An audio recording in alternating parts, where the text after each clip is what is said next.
Hello everybody, welcome back to another Coaster Crazy video, and today is another bit of slop. Please like and sub if you enjoy, and comment your opinions. So today we're going to be exploring the top 5 roller coasters at Thorpe Park Resort in the United Kingdom. So, in number 5 for me is Soar the Ride. Now, I like Soar the Ride, but it's a bit rough, a bit rattly, and I know it gets a lot of crap for it being quite rough, but it's fair. It is very rough, and it's also a bit lackluster. It doesn't have a whole lot of punch. The pre-show bit's pretty good, like the pre-lift and the drop is, but after that it sort of dies off. It just doesn't have enough momentum, enough speed.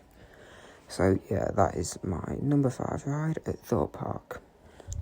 And now moving on to number 4.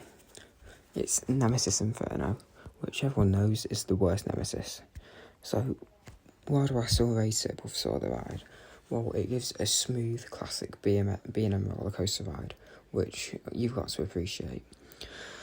And I love the intensity of it. It is quite an intense ride. However, what does bring it down a bit are the quite dull moments of a few that are a bit like, could be more intense. But I like the loops, I like the zero-G roll, the elements that are supposed to be intense, they do all pop. But again, it does get just a little bit repetitive, and it just sort of hinders it. And I think it's also my bias towards Nemesis at Alton Towers, which has made me somewhat dislike the ride, but not completely. I still think it's quite a fun ride. And now let's move on to number 3. Which I'd say is Colossus. Now, obviously, when it opened, it was a record breaker. It has the most inversions out of any roller coaster in the world, with 10. And I've just noticed it's starting to become a bit rough. It looks a bit worn, and it's not the most intense. I think it could have done with a bit more speed, and also a bit more variety, because it's the first 5 inversions are good. Then you've got 4 heartline rolls in a row, go round a turn, another heartline roll into the brake run. So, although it's fun for the inversions and the ride experience overall, there is a bit of an intamin rattle, which I know is a bit of a weird one, and is also a bit of a headbanger. And to me now, I just think they could have done so much more with the layout, but they chose to just give it 5 heartline rolls in a row, essentially, which can make even the least motion sick person in the world feel ill. So that is one downer, one of the main downers for me, just the lack of variety and the repetitiveness of it. I just think it could have been so much more than it was, but it was still innovative and one of the greatest coasters when it came out, just because of the sheer number of inversions. And now for number 2, I want to move on to the Swarm. And it's being wing coasters. I know they're known to not be that intense, but I find the Swarm to be fairly intense. And although there are some cookie cutter elements, I really like the head choppers, the leg choppers. You just feel like you're going to crash, which is a very roller coaster enthusiast thing to like. But I really like the ride, and I just think it's so smooth. You can't beat it for smoothness, and it packs a punch. And there's the Helix mid-ride, I think it is, and my god, especially in front row, because you've got the momentum there, it just feels like you're pulling and pulling and pulling.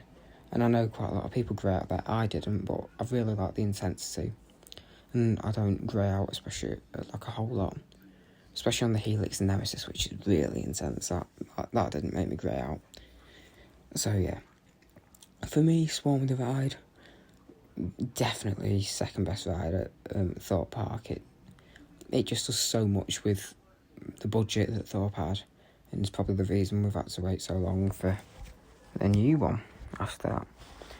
And finally, before I do number one, I want to give an honourable mention to the Flying Fish, the scariest roller coaster in the world.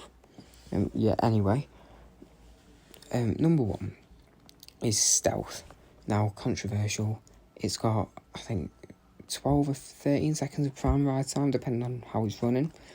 But I am a sucker for a strong launch, and I just absolutely love how punchy it is. 0 to 80, 2.3 seconds. It was the second tallest ride in the UK until Hyperia opens next year. And I'm gonna have a bit more on Hyperia in just a little bit in the video. But yeah, you get so much airtime going over the top hat, and if you're very lucky, it's very, very rare, but you get quite a lot of airtime. So you can get a rollback on, like, when you're going into the top hat. Sorry, I'm messing up a lot. You can get a rollback, but when you're going over the top hat, when it's warmed up, you get flung out your seat. I will say one downer is the over-the-shoulder restraints, which can be a bit of a head basher, but because it's such a short layout, you don't see it that much. And I love the pop of airtime into the brake run. It's just really fun. But yeah, that is my number one ride at Thorpe Park. And I just want to give an honourable mention, a real honourable mention this time, not a BS one like with Flying Fish. So yeah, I want to give an honourable mention to Hyperion. Sorry, not Hyperion.